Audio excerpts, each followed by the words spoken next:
സർവശക്തിയായ എൻ്റെ ഉഗ്രവാസനമൂർത്തികൾ സർവരെയും അനുഗ്രഹിക്കട്ടെ. സകല ദുർമന്ത്രശക്തികളെയും നിഗ്രഹിക്കുകയും തേടി വരുന്നവരെ കൈവിടാത്തതും വിശ്വസിക്കുന്നവരെയും കൈവിടാത്ത എൻ്റെ ഉപാസനമൂർത്തികളെ എപ്പോഴും നിങ്ങൾക്ക് തുണയായും കാവലായും ഉണ്ടാകും.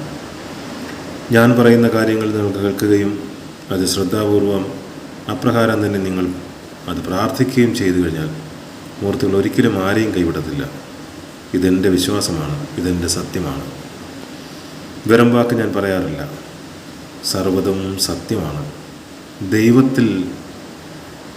ദൈവത്തിൽ നിങ്ങൾ സ്വയം അർപ്പിക്കുക എന്ന് പറഞ്ഞാൽ നിങ്ങൾ 24 മണിക്കൂറും ദൈവമേ എന്ന് വിളിക്കുന്നതല്ല അർത്ഥം എന്ന് പറയുന്നത്. കർമ്മമാണ് ദൈവം.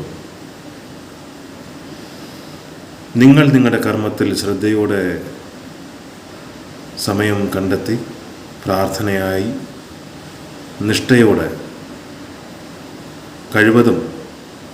കഴിയുന്നത്ര നിങ്ങൾക്ക് സഹായമാർഗ്ഗങ്ങൾ കൊടുക്കാൻ കഴിയുമെങ്കിൽ, ഒരു നേരത്തെ ഭക്ഷണം നിങ്ങൾക്ക് വാങ്ങിക്കൊടുക്കാൻ കഴിയുമെങ്കിൽ അതുതന്നെയാണ് നിങ്ങളുടെ പുണ്യവും പ്രവൃത്തിയും, അതുതന്നെയാണ് ദൈവവും. അല്ലാതെ ദൈവം ഇല്ല. മനസ്സിലായോ? എൻ്റെ മൂർത്തികൾ എപ്പോഴും എന്നെ പഠിപ്പിക്കുന്നതാണ്, മറ്റുള്ളവരോട് പറയാൻ എന്നെ പ്രേരിപ്പിക്കുന്നതാണ്. നിങ്ങൾ തീർച്ചയായും ക്ഷേത്രങ്ങളിൽ പോകണം. ഞാൻ പറഞ്ഞു തരുന്ന കാര്യങ്ങൾ നിങ്ങൾ പാലിച്ചു കഴിഞ്ഞാൽ ഉറപ്പായിട്ടും നിങ്ങൾക്ക് നിങ്ങളുടെ സങ്കടങ്ങളെല്ലാം ഒഴിഞ്ഞു മാറുന്നതായിരിക്കും. അടുത്ത് പറയാൻ പോകുന്നത് എന്തറിയാമോ? ഈ പ്രേതബാധ ഉണ്ടോ എന്ന് ചോദിച്ചിട്ടുണ്ട് പലരും. പ്രേതബാധ ഉണ്ട്. അതിനേക്കാളും ഏറ്റവും ഗൗരവമുള്ളൊരു കാര്യമാണ് ഈ കൈവശദോഷം എന്ന് കേട്ടിട്ടുണ്ടോ? കൈവശദോഷം എന്ന് പറയുന്നത്, ഒരാൾ ഭക്ഷണത്തിൽ നമുക്ക് ഒരു കൈവശം തന്നു, അതിന് മാത്രമല്ല കൈവശം എന്ന് പറയുന്നത്. എൻ്റെ ഒരു അനുഭവത്തിൽ ആഹാരത്തിലൂടെ അല്ലാതെ നമ്മൾ ഏതെങ്കിലും ഒരു വസ്തു, ഒരു ദുർമന്ത്രവാദ വസ്തു മറികടക്കുന്നതിനെയും കൈവശം എന്ന് പറയും. അപ്രകാരം കൈവശം മറികടക്കുകയോ ചെയ്തിട്ടുണ്ടെങ്കിൽ അവരുടെ ജീവിതത്തിൽ പലതരത്തിലുള്ള ബുദ്ധിമുട്ടുകൾ ഉണ്ടാകും. അതുറപ്പാണ്. ഏത് രീതിയിലുണ്ടെങ്കിലും ഉണ്ടാവും. അതിൻ്റെ തെളിവുകളെന്ന് പറയുന്നത്, നമുക്ക് വളരെ വലിയ പ്രശ്നങ്ങളില്ലാതെ പോകുന്നവർ കാണുന്നുണ്ടെങ്കിൽ പെട്ടെന്ന് ഓരോ പ്രശ്നങ്ങൾ ഉണ്ടാവുകയും തടസ്സങ്ങളുണ്ടാവുകയും, രോഗമില്ല എങ്കിലും എപ്പോഴും ആശുപത്രിയിൽ പോവുക, രോഗമില്ല എന്ന് പറയുക, ഇതൊക്കെയാണ് ഇതിൻ്റെ തെളിവുകൾ നടന്നത്. അസ്വസ്ഥതയുണ്ടാവും. സ്നേഹത്തോടെ ഇരിക്കുന്നവർ തമ്മിൽ പരസ്പരം കലഹിക്കും.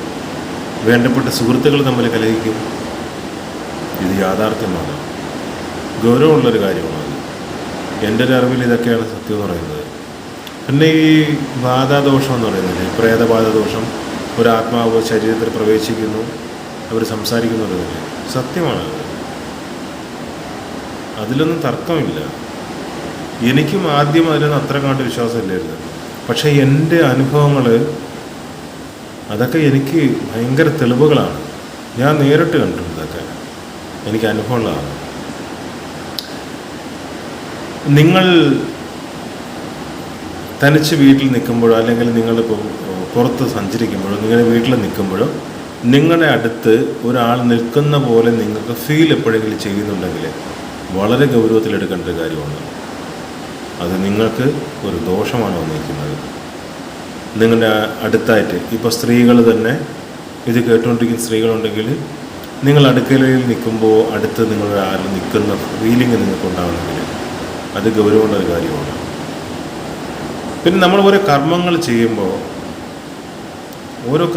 ചെയ്യുമ്പോൾ എല്ലാ കർമ്മങ്ങളിലും ഫലത്തിൽ വന്നില്ല എങ്കിൽ നിങ്ങൾ ഗൗരവത്തിലെടുക്കേണ്ട കാര്യം അതിന് മറ്റെന്തോ പ്രശ്നമുണ്ടെന്നാണ്. അത് വളരെ സൂക്ഷ്മമായിട്ട് അതിനെ പരിശോധിച്ച് അതിനെ കണ്ടെത്തി അതിന് പരിഹാരം ചെയ്തു കഴിഞ്ഞാൽ ഉറപ്പായിട്ട് ജീവിതം ഉണ്ടാവും. അതായത് ചില ആൾക്കാർ പറയുന്നത് കേട്ടിട്ടുണ്ടോ, നമ്മൾ ഒരുപാട് പൂജകൾ ചെയ്തു, പലരും പല രീതിയിലും പറഞ്ഞു, എല്ലാ പൂജകളും ചെയ്തു, പറയുന്ന എല്ലാ കർമ്മങ്ങളും ചെയ്തു, പറയുന്ന ക്ഷേത്രങ്ങളിൽ പോയി അർച്ചനകൾ നടത്തി, വഴിപാട് നടത്തി, എന്നിട്ടും നമുക്കൊരു മാറ്റവുമില്ല, നമുക്ക് കഷ്ടതകളല്ലാതെ മറ്റൊന്നും തന്നെയില്ല. കേട്ടുണ്ടോ പറയുന്നത്? അപ്പോൾ അവർ പറയുന്നൊരു വാചകമുണ്ട്, ഇനി ഒന്നിലും എനിക്ക് വിശ്വാസമില്ല, എല്ലാം മടുത്തു, ഇനി വരുന്ന പോലെ വരട്ടെ എന്ന്. ദൈവത്തിലുണ്ടായിരുന്ന വിശ്വാസവും അവർക്ക് നഷ്ടപ്പെടുന്ന പോലെയാണ് അനുഭവപ്പെടുന്നത്, അല്ലേ?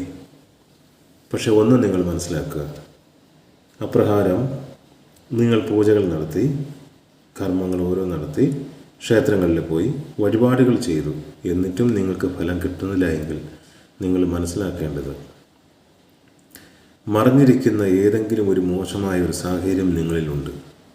അതിനെയാണ് നിങ്ങൾ കണ്ടുപിടിക്കേണ്ടത്. കിട്ടും. ഇനി അപ്രകാരം നിങ്ങൾ ചെയ്തിട്ടും നിങ്ങൾക്ക് ഫലം കിട്ടുന്നില്ല എങ്കിൽ നിങ്ങൾ കുടുംബക്ഷേത്രത്തിൽ പോയി അഭയമെടുക്കുക. കുടുംബക്ഷേത്രത്തിൽ പോയി യഥാശക്തി നിങ്ങളാൽ കഴിയുന്ന രീതിയിൽ അവിടെ വഴിപാടുകൾ നടത്തുക. പ്രായശ്ചിത്തമാണ് പ്രധാനം. പ്രായശ്ചിത്തം പറയുക. കുടുംബക്ഷേത്രത്തിൽ പോയി പ്രായശ്ചിത്തം പറയണം. അത് നിങ്ങൾ ചെയ്തു നോക്കണം. ദൈവത്തിനെ പഴിയാരരുത്, കർമ്മത്തെയും പഴിയാരരുത്. എല്ലാ പ്രാർത്ഥനയ്ക്കും അതിൻ്റേതായ ശക്തിയുണ്ട്.